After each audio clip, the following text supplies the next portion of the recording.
ჩვენ ვაპირებთ, რომ შევაგროვოთ ხელმოწერები და საკონსტიტუციო სასამართლოს მიმართოთ, რომ ეს არაკონსტიტუციური და ანტიეროვნული ჩანაწერი იქნა ცნობილი ბათილად. ემიგრანტები ქართული ოცნების წინააღმდეგ ერთიანდებიან. ქვეყნიდან იძულებით სამუშაოს მაძებრად წასულები ოცნებას აგენტებად და უცხოურ პრინციპალად გამოცხადებას არ პატიობენ. ემიგრანტები საკონსტიტუციო სარჩელის შესატანად ემზადებიან და აპირებენ ოცნებას საკუთარი მოქალაქეების წინააღმდეგ მიღებული კანონის გამო პასუხი მოსთხოვონ. კონსტიტუცია ამბობს, რომ სახელმწიფო ზრუნავს უცხოეთში მცხოვრები ჩვენი თანამემამულეების განვითარებაზე და მათთან კავშირის გამტკიცებაზე. ამავდროულად, უცხოეთში მცხოვრებ საქართველოს მოქალაქეებს აქვთ აქტიური და პასიური საარჩევნო უფლება. აქ უკვე პრაქტიკა, რომ ვის გაარჩევს, ვის გამოარჩევს, ვის ჩათვლის პრინციპალად და ვის არ ჩათვლის, ეს კიდევ საკითხავია, მაგრამ კანონში პირდაპირ წერია, რომ თუ საქართველოს მოქალაქე მუდმივად არ ცხოვრობს საქართველოში, ის არის უცხო ძალა, ის არის უცხოეთის წარმომადგენელი. ქართული ოცნება უცხოურ პრინციპალად არეგისტრირებს იმ ხალხს, ვინც საქართველოს ფარგლებს გარეთაა. მუდმივად საქართველოს ტერიტორიაზე არ ცხოვრობენ და ფინანსურ ტრანზაქციებს ახორციელებენ. ასეთი დისკრიმინაციული დამოკიდებულება ემიგრანტებისთვის შეურაცხმყოფელია და საპასუხო სამართლებრივ ნაბიჯს აანონსებენ. ეკონომიკა ზუსტად დგას ჩვენს გადმორიცხულ თანხებზე და რომელიმე ემიგრანტი თუ ხედავთ, რომ ქვეყანა არ მიდის იმ კურსისკენ, არ დგას სწორ რელსებზე და ჩვენ ვეხმარებით ჩვენ საკუთარ თანამოქალაქეებს იმისთვის, რომ დაუბრუნდეთ უკან ევროპულ ოჯახში. ამიტომ რატო უნდა გვეწოდოს ჩვენ უცხო ძალა ან უცხო ძალის აგენტები? საერთოდ მიუღებელია ჩვენთვის ეს.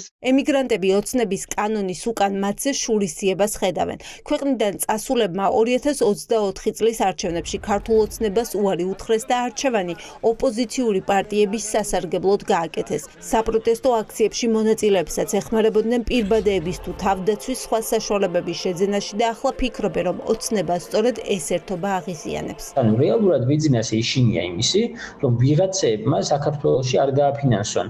ადამიანები მაგალითად ჯარიმების გადახდის პროცესში არ იყვნენ ჩართულები და ხედავთ ამას ხო დღესაც პატიმრობაში ხავთ მაგალითად რამდენიმე ადამიანი რომელიც სწორედ ამას აკეთებდა. ამ კანონის მთელი არსი არის ის რომ ქვეყანაში არ არსებობდეს უბრალოდ თავისუფალი ფული, იმიგრანტებს არ შეეძლოთ საკუთარი ოჯახის წევრების დახმარება და თუ იმიგრანტებს საკუთარი ოჯახის წევრების დახმარება მოუნდებათ ეს გააკეთონ ისე რომ უბრალოდ იყვნენ ჩუმად, ანუ არ ამოიღონ ხმა ქართული ოცნების რეპრესიული პოლიტიკის წინააღმდეგ.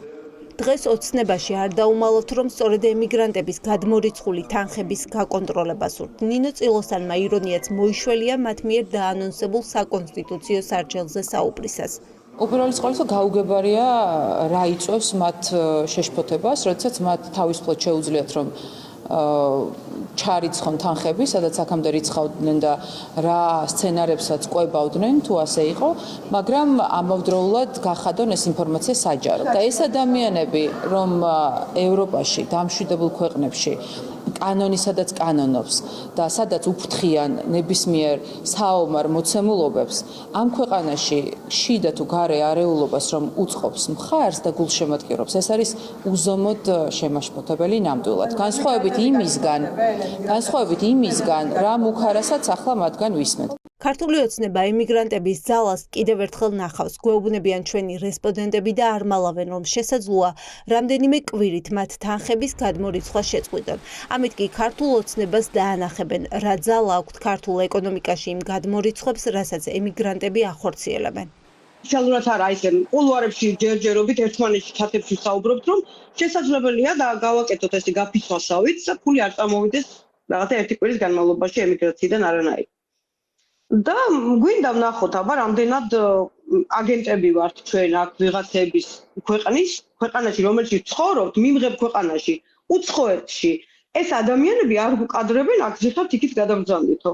და ამ ჩვენი ქვეყნის ხელისუფლებად წოდებული გვეუბნება, რომ აი თქვენ თან თითისქნებით აგენტები ვართ თურმე საკუთარი მოქალაქეების წინააღმდეგ მიღებული კანონები ვენეციის კომისიის კრიტიკას ვერ უძლებს.